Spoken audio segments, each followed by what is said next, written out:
C'est toujours décevant ça, tu as des cinéastes qui arrivent, qui font des super bons films au début, tu te dis: «Waouh, ça va être une carrière impressionnante, on va se régaler à chaque fois» et à chaque fois, ploum, ploum, ploum, ploum et tu as le cas, mais pas systématiquement, mais tu prends Burton, tu prends Tarantino, tu prends Nolan. Nolan, Memento, c'était super bien et puis plus ça va, plus il a de l'argent, plus, moins ça va. C'est ce que je disais aussi, plus on a de l'argent, moins on a de scénarios. Querelleuse, querelleur, bienvenue. Aujourd'hui, pour la chaîne Querelle, je vais à la rencontre de Lewis Trondheim, mon héros depuis l'adolescence. Dessinateur et scénariste, multiprimé, il est l'un des fondateurs de l'association qui a réveillé la BD franco-belge dans les années 90. Auteur prolifique, il distille son humour et son goût pour le mélange des genres dans de nombreuses séries à succès telles que Donjon, Ralph Azam, Infinity 8 et je m'arrête là car la liste est longue comme les oreilles de Lapino. Dans cette interview, vous découvrirez son parcours atypique, sa formation cinématographique et sa vision passionnante du monde de la bande dessinée.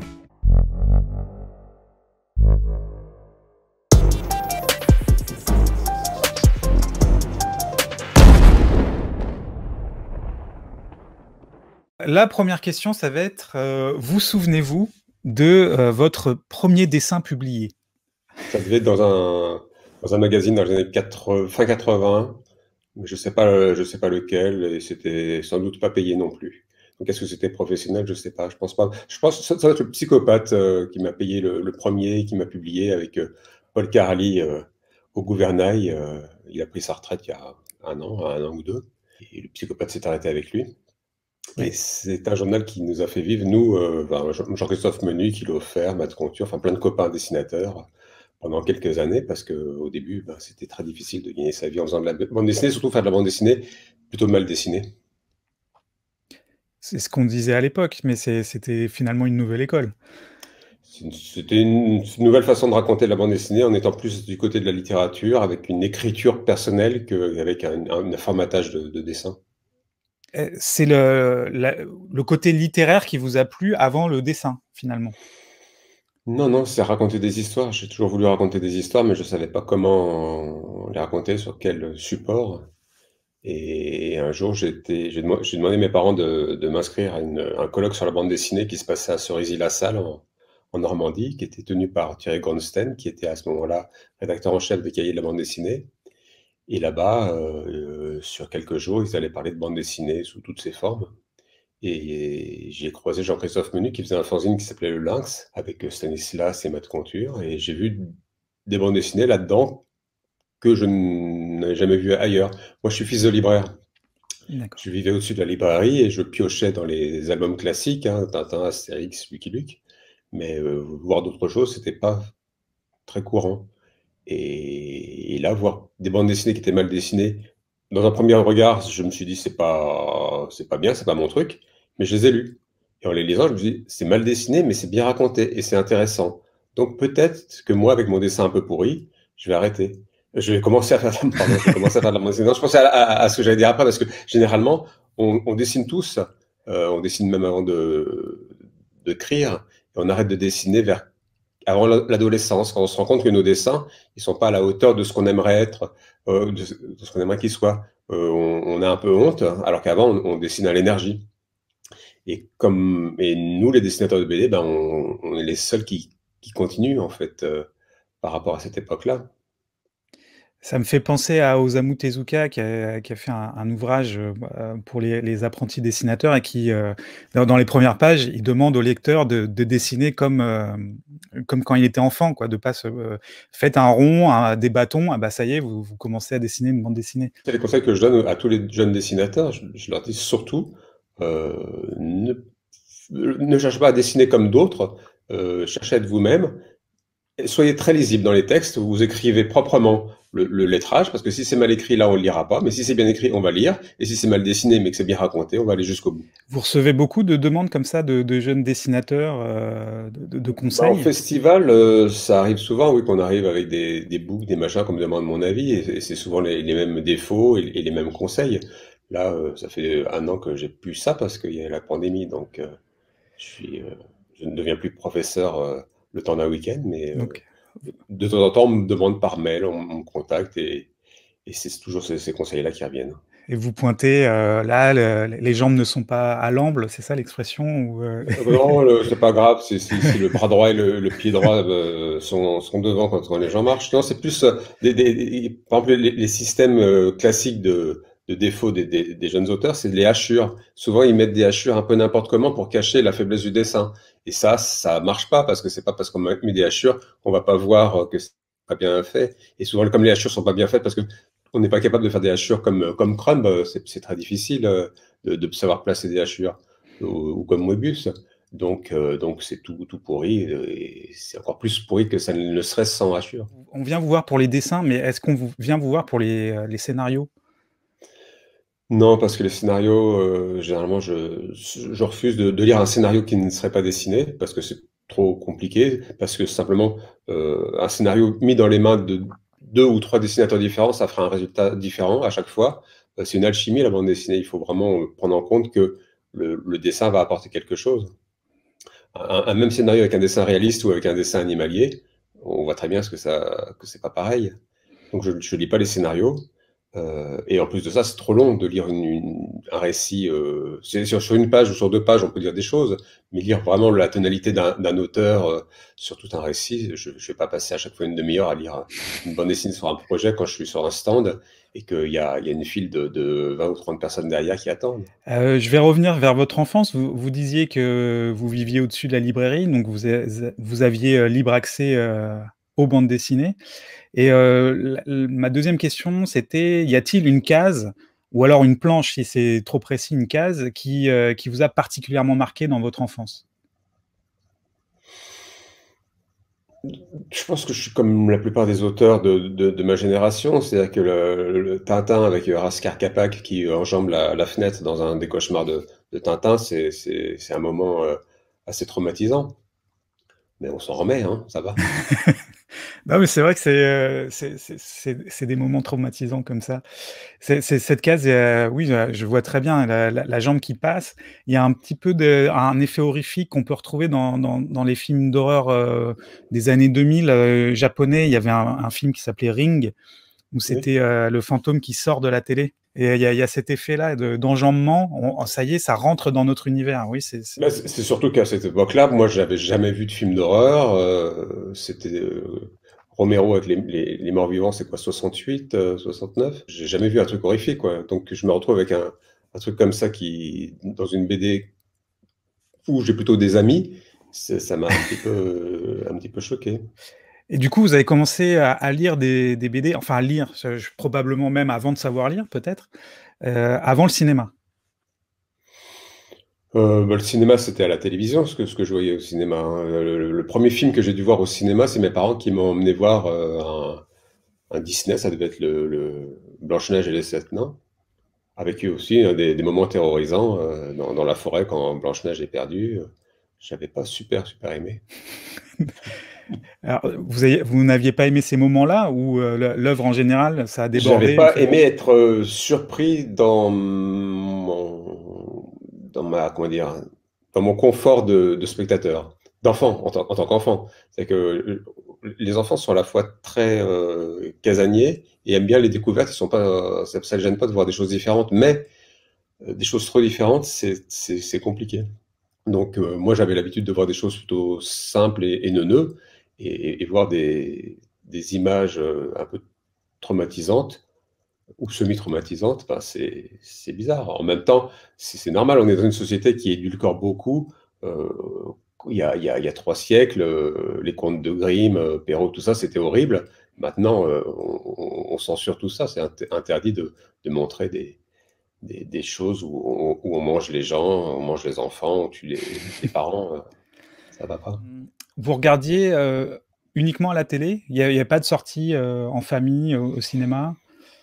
Très peu. Je me souviens pas beaucoup de. Si on allait voir Terence Hill et Bud Spencer régulièrement quand ça sortait, on allait voir Pierre Richard, je pense aussi. La seule fois où mes parents m'autorisaient à regarder la télévision le soir, c'est quand il y avait un Jerry Lewis et c'était pas tous les jours, mais une fois par an environ. Donc il y avait Dr. Jerry et Mr. Love qui m'avait beaucoup plu.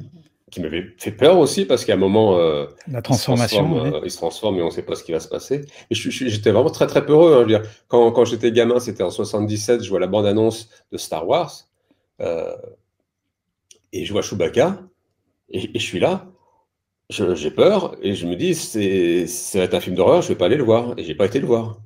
D'accord. J'ai été Et, voir l'Empire contre-attaque, et j'ai adoré, mais j'avais 2 ans de plus. et du coup, encore aujourd'hui, c'est pas une sensation que vous recherchez, en fait, la La peur au cinéma? peur, pas vraiment. La peur pour la peur, non. J'ai lu des choses un peu traumatisantes récemment, parce que je me renseigne un petit peu sur ce qui se passe. Je sais plus quel auteur japonais a fait ça. C'est l'école emportée, avec une Oui. école primaire et secondaire qui se retrouve dans l'espace, sur une planète, je sais plus où, et ils doivent se dévorer les uns les autres pour se revivre. Et c'est vachement impressionnant, mais je sais pas dans quel but c'est fait, c'est donc juste de faire peur. J'aime bien quand il y a un propos quand même On derrière. revient à Romero, parce que vous me parliez vous m'avez tout de suite évoqué Romero. Du coup, vous l'avez vu depuis. Oui, vers 16-17 ans, avec des copains, on se faisait un mini vidéoclub le week-end, et on regardait L'Exorciste, La Nuit des Morts Vivants et des choses comme ça. J'aimais pas trop, mais ça, c'était une espèce de moment, on va dire, décadent dans la jeunesse de Fontainebleau, qui est plutôt sage. Mais voilà, en fait, j'aime pas. J'attends toujours le moment où il y a un truc qui va surgir, et je suis là pour me faire. Ça annonce à ce genre de choses dans le Le jump cinéma. scare, hein. Voilà, c'est la jump scare. Ça pour ça, c'est pas, c'est facile. Moi, je suis vachement sensible, et c'est facile de me faire sursauter. Donc, juste me faire sursauter, ça me plaît pas. Par contre, quand c'est fait de manière intelligente, j'ai vu un film d'horreur il y a quelques années, c'était Les Cabanes dans les bois, où ça remettait en abîme les films d'horreur, et j'avais bien aimé. Ou même quand ça se rend pas trop au sérieux, mais un petit peu, comme les Evil Dead, je trouvais ça plutôt chouette. Un peu méta aussi, peut-être. Quand c'est trop méta, je me méfie. J'avais vu à l'époque, Y a-t-il un pilote dans l'avion, par exemple, au cinéma. Je trouvais ça drôle, mais en même temps, il me manquait une petite dimension humaine, quoi. C'est juste la blague pour la blague, ok, donc on fait la blague pour la blague, avec les références. Mais il me manque un peu de récit. J'ai besoin d'histoire, j'ai besoin de structure, j'ai besoin d'être surpris par des narrations que j'ai jamais vues, par des systèmes que j'ai jamais vus, par des situations, par des rapports de personnages que j'ai jamais vus. J'ai soif de ça, et depuis tout petit. C'est sans doute pour ça que j'ai fait de la narration. C'est que j'ai besoin d'histoire, j'ai besoin de m'en imprégner, et j'ai besoin d'en ressortir. Et je savais pas d'ailleurs comment faire ça. Au début, la bande dessinée pour moi c'était inaccessible. Le roman, je me sentais pas à l'aise non plus là-dedans. J'ai fait une école de cinéma même à 18 ans, en me disant je vais apprendre le scénario. Comme ça, je saurais écrire une histoire. C'était une école privée à Paris, donc tous les jours, j'allais à Paris, je prenais le bus jusqu'à la gare, 3/4 d'heure de train, une demi-heure de métro, aller-retour, parce que j'avais pas d'appartement sur place. Et le cours de scénario, c'était en deuxième année. Donc j'ai fait des trucs de montage, cadrage, etc. la première année, qui m'intéressait moyennement. Et arrivé en deuxième année, le directeur a dit que c'était très important le scénario en fait, et qu'ils allaient le mettre en première année. Ah, Donc je n'ai pas eu de cours de scénario. J'ai fini l'année scolaire comme ça. J'ai pas eu mon diplôme. J'étais assez frustré. Mais c'est que quelques années plus tard que j'ai compris que j'avais beaucoup travaillé, mais en fait dans le train et dans le métro, parce que tous les jours, je lisais, et je lisais des anthologies de science-fiction, des romans fantastiques de Lovecraft, et c'est tout ça qui m'a enrichi au niveau structure. Parce que quand on lit 3 heures par jour tous les jours, forcément il y a quelque chose qui reste. alors là, ce que vous dites, ça m'évoque deux choses. Alors, déjà, je voudrais savoir si vous vous nourrissez de ces livres comme Story de Mackie, la dramaturgie de Yves Lavandier. Est-ce que vous êtes allé chercher justement la manière de raconter dans les livres? Non, surtout pas parce que je suis vraiment un auteur instinctif. Je suis beaucoup dans l'improvisation. Je suis très égoïste. Je fais les choses pour moi-même, pour voir mes personnages agir devant moi et pour être surpris par ce qu'ils vont faire. Et pour moi, c'est une méthode avec laquelle je sais que je vais surprendre aussi les lecteurs. Donc, avoir une méthode toute faite, je sais que ça rassure beaucoup les grands pontes d'Hollywood d'avoir des systèmes narratifs comme ça, ils savent à quoi se raccrocher quand ils font des histoires. Et je préfère mille fois Kaufman comme scénariste que des gens qui écrivent des scénarios, enfin des méthodes de scénario, mais qui savent pas vraiment faire des scénarios eux-mêmes. Ça me fait penser à un dessin de Tom Gold, où où il y a un chevalier et son apprenti qui sont en train de marcher dans les montagnes et, Oui. et l'apprenti Et est derrière. l'apprenti est en train de lui lire Ouais, l'histoire narrative qui va ouais, arriver, et voilà. l'autre qui est beaucoup moins Là, enthousiaste parce qu'il sait que ce qui va arriver après le développement, l'introduction et voilà. le développement Deuxième classique. question, c'est sur Lovecraft, qui est une influence pour énormément de gens dans la BD, dans le cinéma, dans la littérature, mais qui, je trouve, n'a jamais eu les honneurs d'une bonne adaptation au cinéma. Mhm. C'est moins vrai en littérature. La littérature est plus propice à aborder cet univers. Est-ce que vous voyez une BD qui s'en inspire le mieux, ou un film? Mais c'est difficile parce que Lovecraft, il est toujours dans l'indicible. C'est ça, oui. Il dit des choses L'innommable. qu'on ne peut pas nommer, qu'on ne peut pas représenter. Donc tout travaille dans l'imaginaire du lecteur. Et forcément, dès qu'on va le montrer en image dans des BD ou dans des films, bah, ça va pas aller. Alien, on voit très peu le monstre, mais quand on commence à le voir, on dit bon, bah, c'est pas super impressionnant finalement. Donc moins on voit, mieux c'est. Donc c'est intraduisible. Je lisais aussi Howard, qui était un des élèves de Lovecraft, donc qui a fait Conan. Conan et Euh, Solomon Kane. Ça, j'adorais. Je trouvais ça très bien. Et là, par contre, c'était très très adaptable en cinéma ou en série télé. Mais non, l'indicible, c'est peine perdue. Si par exemple, si on peut faire ça dans dans des choses comme Blair Witch Project, Ah oui, pas où, faux, oui. où on est dans une espèce de caméra subjective qu'on a retrouvée et on voit rien. Et là, ça va. Souvent, quand il y a peu de moyens dans les films d'horreur, c'est là qu'on est obligé de réfléchir à un scénario qui va être chouette, et c'est là où ça va marcher mieux. Plus on a des moyens, moins c'est À bien. quel moment le cinéma est entré dans votre vie plus que simplement subir ce qui passe à la télé? Bah, quand j'étais dans cette école de cinéma, on avait pendant 2 ans une carte dans laquelle on pouvait voir autant de films qu'on voulait dans la journée. Donc je me suis retrouvé à faire parfois des journées de 3 séances pour voir des choses qui n'étaient pas forcément géniales, hein. C'était en 85, 84, non 83 même. Mais j'ai découvert à ce moment-là les premiers Monty Python qui sortaient au cinéma, en France en tout cas, avec Sacré Graal, puis après La vie de Brian, qui m'ont totalement estomaqué par l'humour. En fait, en France, au niveau de l'humour, c'était du gros humour français, gaulois, lourd, de Colaro, ou anglais, on voyait Bénil, mais Bénil, c'est le pire des comiques anglais.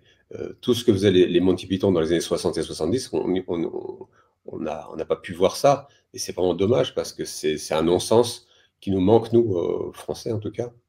On le récupère petit à petit. Là, je pense que, mais c'est 40 ans plus tard, quoi. Quand tu vois des auteurs comme Fab Caro avec Zai Zai Zai Zai, qui apportent un succès immense, parce qu'il a vendu combien? 300 000, 400 000 bouquins, avec Je un ne sais truc pas les totalement de chiffres, mais oui, non-sens. c'est vraiment Et ça n'aurait pas un pu succès. passer il y a 30 ans, parce que l'esprit français n'était pas formaté à ça. Oui, oui, il y a d'ailleurs une nouvelle école comme ça. Il y a aussi, il faut pas prendre les gens pour des cons. Oui, euh, non, les cons pour des les gens, comprends pardon. des gens. Oui, oui.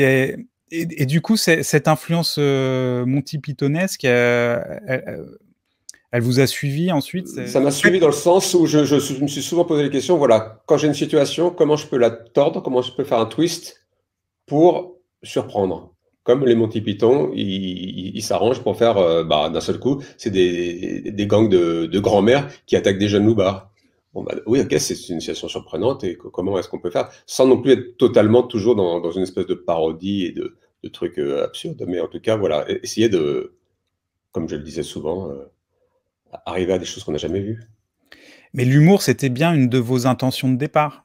Ben, je ne pouvais pas me faire des choses très spectaculaire avec mon dessin. Quand j'ai commencé la bande dessinée, j'ai fait surtout un système répétitif avec une case avec un personnage à bouche ouverte et le même personnage à bouche fermée. Je photocopiais les cases et j'ai rajouté des bulles en collant des bulles. Donc parfois il y avait des personnages off, donc il y avait une bulle off qui parlait et des personnages qui répondaient. Donc c'était axé sur la rythmique du dialogue, l'échange, les silences et un côté surprenant et gag à la fin pour que ce soit agréable à lire, parce que je n'allais pas faire le Seigneur des Anneaux avec ce système-là. Donc c'était, un peu formateur, c'est-à-dire une école du strip, avec, la narration en condensé. Donc on est bien sur, ce que vous disiez, au début, la narration avant tout. Voilà. Et à un moment, je me suis dit, bon, bah, au bout de 3 ans, 4 ans que je faisais ça, un jour, c'était à Angoulême, c'était en 91, 90. C'est Jean-Pierre Dionnet qui vient me voir. Ah, vous êtes Lewis Rondem, ah, j'adore les petits trucs que vous faites. Là, parce que lui, il est fan de tous les trucs un peu bizarres, il est super fan. Et donc, il m'a félicité pour mon travail. Donc, ça m'a flatté. Mais en même temps, je me suis dit, attends, est-ce que je vais faire ça toute ma vie? Les gens, ils sont contents, mais il y a un moment, je vais me répéter, je vais arriver au bout du système. Et j'ai pas envie d'arriver au bout du système, j'ai envie d'explorer encore. Et c'est là que j'ai commencé à me dire, bon, bah, essayons de dessiner, faisons un dessin un peu minimaliste, pourquoi pas animalier, ce sera plus simple que de dessiner humain. Et puis progressons en faisant un album, par exemple, de 500 pages pour que j'apprenne à dessiner, que j'apprenne à faire des séquences, des enchaînements de cases, l'ellipse entre deux cases. L'art séquentiel, quoi. Voilà. Et alors l'anthropomorphisme, c'est vraiment une solution de facilité ou il y a quand même, une envie aussi de caractère peut-être? Non, c'est vraiment à la base, c'est juste une question de facilité. C'était beaucoup plus simple de dessiner un personnage avec un point pour un œil, un point pour un autre œil et un trait pour la bouche que de dessiner un personnage avec un nez, avec l'arête du nez, la narine, la bouche, lèvres supérieures, lèvres inférieures, sourcils, cils. C'est trop compliqué. On voit trop vite les défauts. Je pouvais me permettre, en faisant de l'animalier minimaliste, de faire à peu près ce que je voulais, de manière tordue, que les personnages ne se ressemblent pas beaucoup d'une case à l'autre, mais bon, on voit que c'est le même, il a des oreilles pointues, donc c'est le même. Vous auriez envie d'en sortir ou pas? À un moment, je me suis dit, ce serait peut-être bien de faire autre chose, mais à ce moment-là, je suis devenu beaucoup scénariste pour d'autres personnes. Oui, donc du coup C'est une carrière c'est à la fois d'auteur, dessinateur, et aussi scénariste pour d'autres. J'ai dû faire 180 ou 200 bouquins, il n'y en a plus de la moitié que j'ai scénarisé. Donc, et là, donc, je travaille avec des copains, je travaille avec des gens qui dessinent pas comme moi, ce qui me permet de faire des scénarios que je pourrais pas faire pour moi-même. Que ce soit Stéphane Ouary avec Maggie Garrison, qui est une détective à Londres, que ce soit Mathieu Bonhomme avec un western Texas Cowboy, la ou, science-fiction. ou la science-fiction avec Infinity Eight, avec Vatine et plein d'autres, ou maintenant avec Biancarelli, un polar marseillais, Carmela Crime. C'est un manière de faire des choses comme ça, parce que si je faisais pareil, c'est la même chose qu'avec mes petites vignettes au tout début, avec le personnage bouche ouverte, bouche fermée. Si je faisais que de l'animalier tout le temps, je sais qu'il y a un moment, je serais dans des tics de langage, de dessin et de scénario. Alors de quelle manière le cinéma influence, votre travail? Je sais pas, je suis pas sûr que ce soit le cinéma qui puisse m'influencer tant que ça. Je pense que c'est les œuvres de qualité. Quand je vois un tableau de qualité, quand je vois une œuvre picturale, une sculpture, une série télé, un film qui est bien, ça me démoralise pas. Au contraire, ça me donne envie de participer à des trucs chouettes que les gens vont aimer et qui vont créer chez eux des désirs d'en voir encore plus. Je sais que j'ai des copains auteurs qui, eux, quand ils voient un truc bien, ils sont là, ils sont minés en disant j'arriverai jamais à faire ça. Le but, c'est pas de faire la même chose. Le but, c'est soi-même arriver à 100% de ce qu'on est capable de faire en maîtrisant. Mais par exemple, quand vous faites Blacktown, donc c'est clairement du western. Je suis dans un Western, genre. c'est un genre western, un genre qui est quand même beaucoup raccroché, au cinéma. Oui. Est-ce que c'est le cas pour vous ou alors c'est plus dans une tradition de bande dessinée western ou de littérature du C'est Grand Ouest? c'est clair que ça vient de tous les westerns que j'ai pu voir à la télé, du temps de la dernière séance, par exemple, où on avait droit à plein de choses qui étaient formidables. Et le mélange avec les Monty Python, puisque ça commence par une séance dans un saloon où on parle philosophie. Donc là, on retrouve l'influence télévision avec les Monty Python, l'influence cinéma avec le western, et puis un petit truc à ma sauce pour que ce soit pas juste un succès d'année de quelque chose qui arrive d'ailleurs. Mais j'ai pas l'impression que l'influence du cinéma soit si prépondérante que ça. Par contre, il y a des films que je vais voir et revoir et revoir parce que je me laisse piéger à chaque fois. Et il n'y en a pas beaucoup des comme ça. Il y a North by Northwest de Hitchcock, La mort aux trousses. Là, j'ai dû le voir 5 fois, 6 fois. À chaque fois, je me dis, allez, je regarde juste le début et hop, je peux embringuer jusqu'à la fin. Pareil avec les Aventuriers de l'Arche perdue, qui lui, je l'avais vu au cinéma à la sortie et ça m'avait totalement scotché. Parce qu'à la fois, ça reprend des poncifs du film d'aventure, mais en même temps, ça réinvente des choses et en même temps, il y a de l'humour, tout ce que j'aime. Euh, voilà, il n'y en a pas beaucoup, beaucoup, mais je suis très content que ça existe. Et parfois, je m'empêche de regarder le début parce que je sais que je vais passer 1 heure et demie à regarder le truc encore. Bah, c'est vrai que La mort aux trousses, on met le doigt dans l'engrenage dès le générique en fait, parce que le générique est magnifique. Avec cette caméra qui descend. En fait, déjà, la typo qui arrive sur L'immeuble les avec les immeubles, croisements. les croisements, et puis après, on rentre dans l'histoire comme ça. Et, ouais, c'est vraiment. On peut pas regarder une seconde sans tout regarder.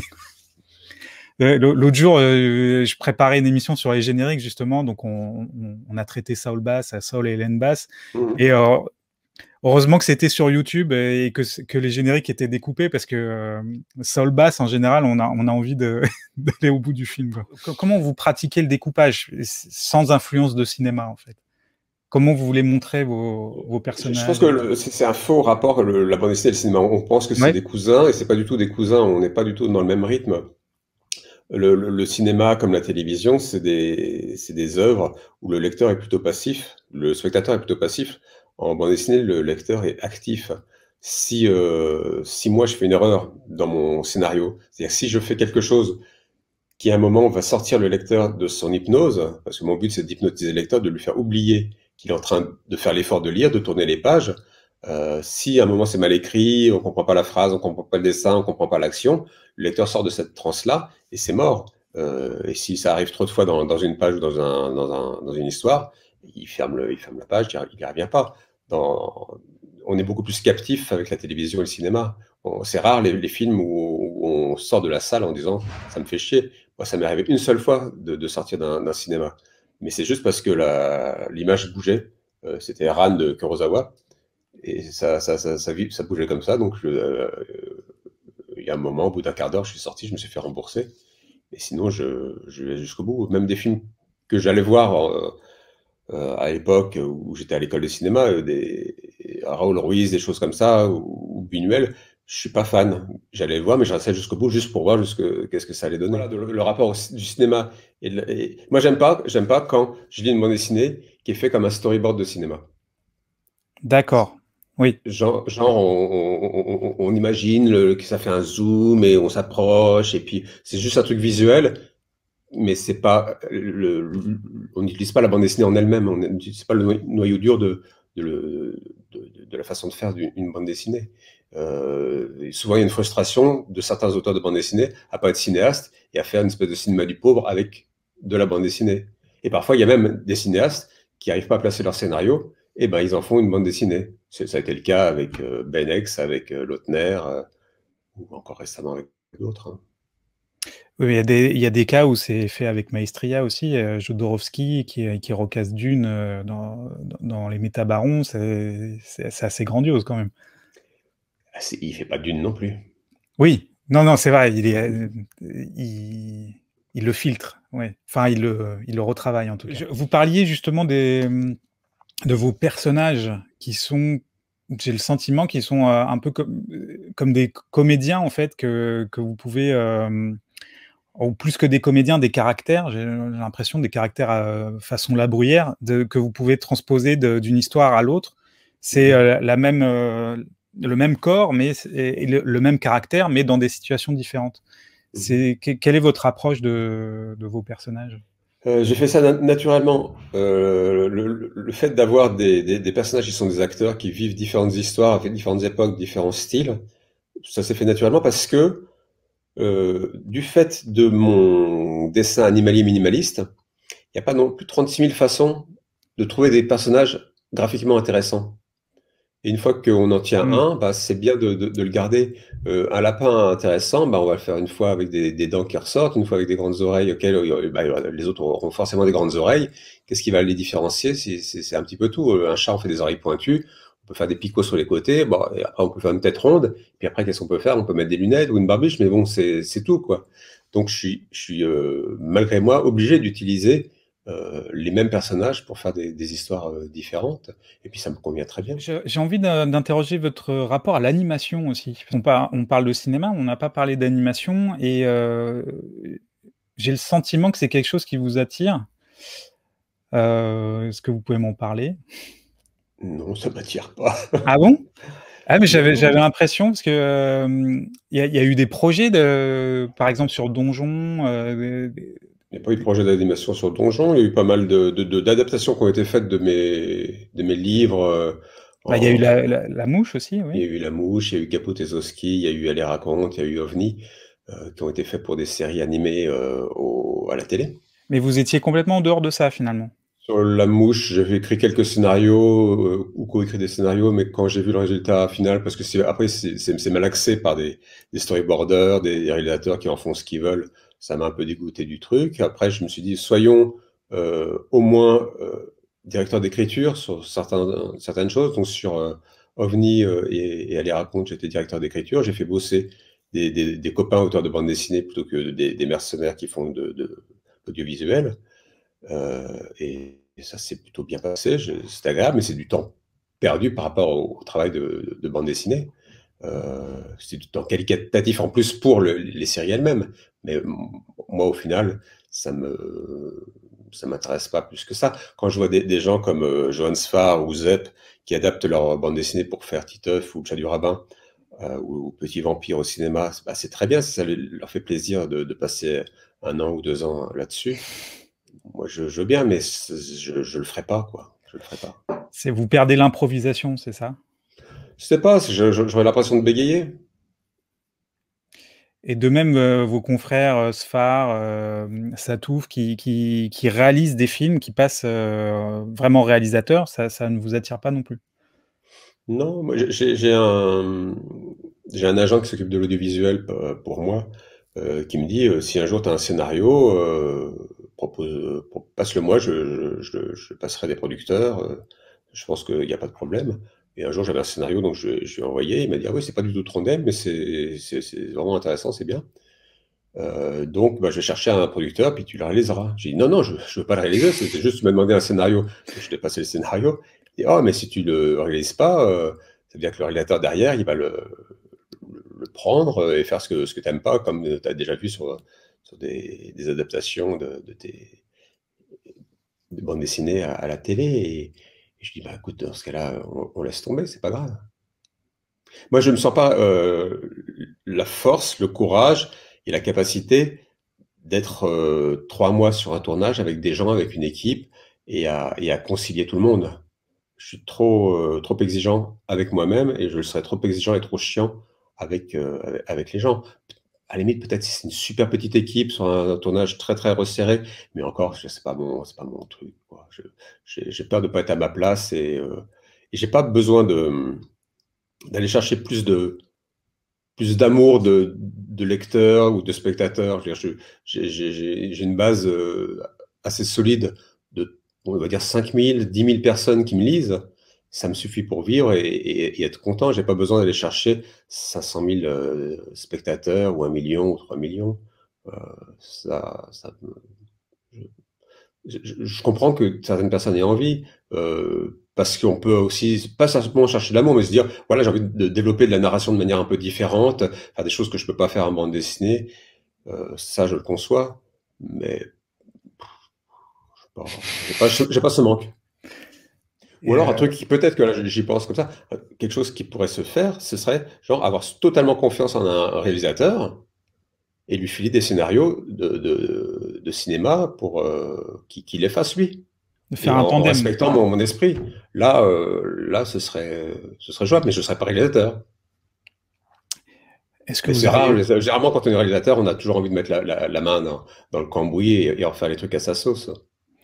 et vous auriez des noms de réalisateurs comme ça qui vous attirent, qui sont à l'unisson, au diapason de votre univers? Oh non, mais c'est pas pour travailler avec moi. Moi, je pense qu'il faudrait plutôt un jeune réalisateur qui aurait besoin de scénario plutôt que des réalisateurs confirmés qui n'ont pas besoin de moi. Et je reviens sur Donjon en série. Alors ça, c'est il y a très longtemps. C'était dans la première période Donjon. Et j'avais lu ici et là que un des projets, c'était de remplir les cases manquantes de moins 99 à 0, et enfin les épisodes qu'on voit pas, et de le faire en série. Non, non, jamais. C'était une légende urbaine alors. Non, non, avec Johan, jamais on a voulu tout faire les 300 albums, jamais on a voulu. C'est pour ça qu'on s'en moque. À un moment, on a fait le moins 400 et maintenant on fait le moins 10 000 et le plus 10 000. Donc, genre, oui, il y aura jamais les trous qui seront bouchés. Il y aura toujours des petites briques qui seront mises à gauche, à droite, mais point final. Et à chaque fois qu'on nous a demandé de faire des adaptations ou des jeux vidéo avec, ben, on a dit bah non, parce que Donjon, c'est trop compliqué. Donjon, si on fait un film de cinéma avec Donjon, ça n'a pas de sens. Donjon, c'est une ligne temporelle avec des personnages qui naissent, qui grandissent, qui vieillissent, plein de choses en parallèle. Donc il faudrait faire quoi? Il faudrait faire 3 séries télé en parallèle avec toutes les époques. Et personne ne va faire ça. Quand on a fait Donjon, c'est moi qui dessinais, donc c'est devenu animalier tout de suite. Johan était frustré de ne pas le faire, donc à un moment il a dit ah, je pourrais faire un truc qui se passe dans le futur et dessiner aussi. Puis pour me moquer de lui, j'ai dit ah, on pourrait faire un truc qui se passe dans le passé avec les personnages jeunes. Et ça s'est développé comme ça. Mais on s'est retrouvé Christophe Blain, Johan et moi à faire les séries principales sur de l'heroic fantasy où généralement le lectorat aime plutôt les filles bien fichues avec des seins qui débordent et des fesses à moitié visibles, et des guerriers avec des grosses épées et des muscles, que des canards et des lapins qui disent des conneries. Et les lectorats habituels de l'underground, ou en tout cas de l'indépendant, ils n'aiment pas l'heroic fantasy. Donc on se coupait à la fois des lecteurs d'heroic fantasy classiques et de nos lecteurs classiques. Donc on allait droit dans le mur a priori. Et on s'est retrouvé quand même à avoir un truc qui fonctionne beaucoup moins que des séries classiques comme L'Enfeust, hein. Et on n'a jamais dépassé 100 000 exemplaires avec Donjon. Mais on s'est retrouvé quand même dans un système où on a trouvé notre lectorat. Et s'il devait y avoir une série animée de Donjon, ce serait plus quoi pour les adultes? Est-ce qu'on a vu une série animée pour adultes qui fonctionnait? Et animalière en plus? Bah, Les je gens qui pense vont un peu investir là-dessus, ils ont intérêt à y croire, hein. je pense un peu au modèle Last Man, alors après ça a été un peu chaotique et ils ont eu une diffusion un peu au lance-pierre, mais ça donnait quand même une belle série C'était une et très belle série, et mais qui ils sont était investis à mort aussi. oui. Moi, je ne vais pas m'investir sur un truc comme ça. Et puis, c'est pas animalier, et c'est pas minimaliste. Oui, c'est sûr, mais la bande dessinée elle-même est assez minimaliste. Oui, Elle oui, il y est a en une forme noir et blanc, et une cetera, et forme de donc synthèse, oui. il y a eu un travail fait pour l'adaptation. Mhm. Et puis c'est une préquelle, c'est quelque Oui. chose d'autre de raconter de l'univers, donc c'est ça qui peut être intéressant aussi. Mhm. Mais oui, j'ai vécu longtemps avec cette légende qu'il y aurait les trous comblés par une série animée. Je voulais que vous me parliez un peu de Loubapo, Loulipo. Est-ce que c'est venu du fait que tout simplement vous écriviez vous-même sous contrainte au début, vous l'expliquiez avec les cases, ou même les carottes de Pentagonie, vous vous imposiez Mhm. une contrainte par page, vous alliez au fil de l'écriture, improvisation, il y a un peu de Kerouac, un peu de d'Oulipo, etc. C'est ça qui vous a mené à l'Oubapo ou c'est quoi l'œuf, la poule dans cette histoire? C'était ma capacité de dessin qui était très limitée, donc des contraintes de mes capacités sont devenues des contraintes physiques avec lesquelles je jouais pour faire des bandes dessinées, que ce soit les cases qui se copiaient, ça s'appelle itération iconique, le fait de répéter la même case et de changer des bulles. Des systèmes de gaufrier pour les carottes de Patagonie, où j'avais un système de 3 cases sur 4, systématiquement des cases carrées pour tout l'album, donc je faisais pas de panoramique, etc.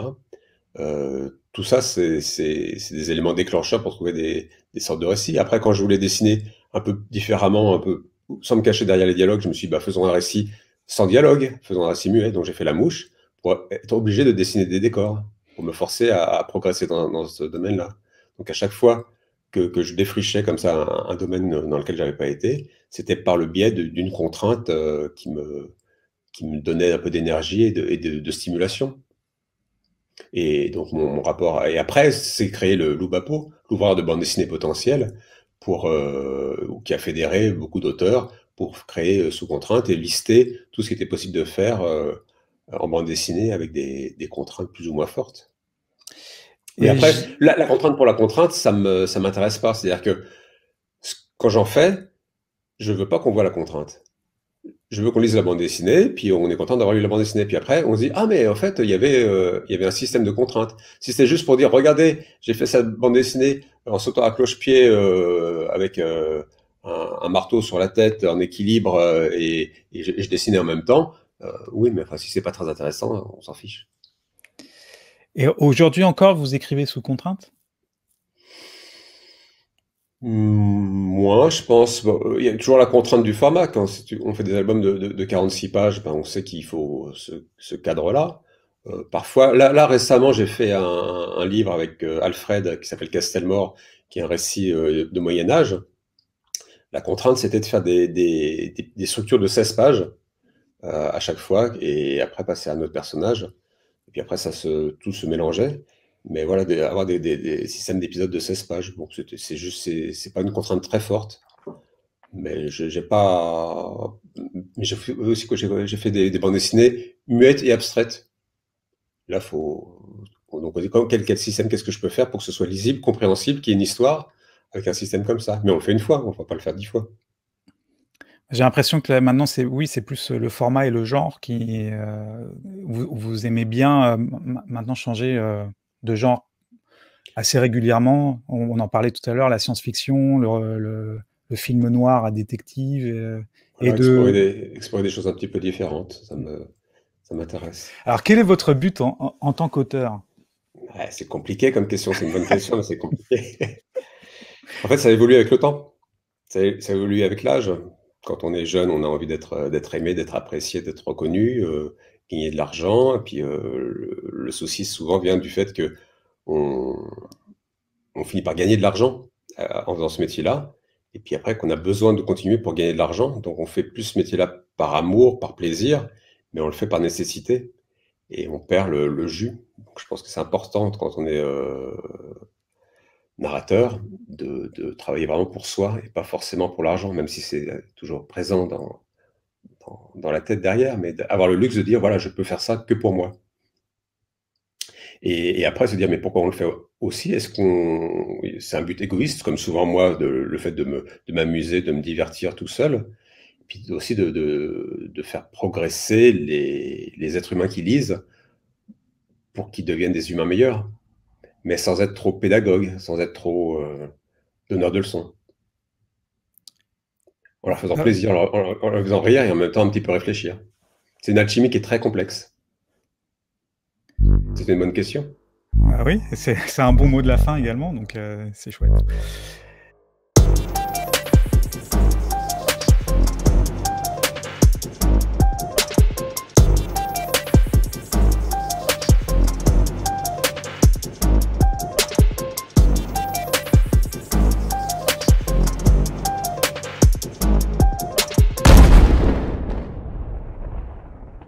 Hors interview, du coup. Très bien. Mais tu sais que tu as dit du coup plein de fois, hein? Dans tout le long de l'interview? Oui, du coup, oui. Ah, il y a en fait et du coup, ça c'est mes deux tics Je et je me je touche sais, beaucoup le visage. je sais. Moi, c'est en fait, j'essaye de me débarrasser d'en fait, ou à la base, c'est des trucs très emmerdants. Mais du coup, il y a une épidémie du coup depuis 2 ans qui est épouvantable sur la France et même les Québécois, ils appellent les Français les du coup. Les, ah mince. C'est vrai? Mais du coup, Eh, t'as vu? non, mais même dans les mails, en fait, et je me rends compte en lisant, et on n'a pas besoin de ce mot-là, on On n'a le pas met. du tout besoin de ça. Ouais.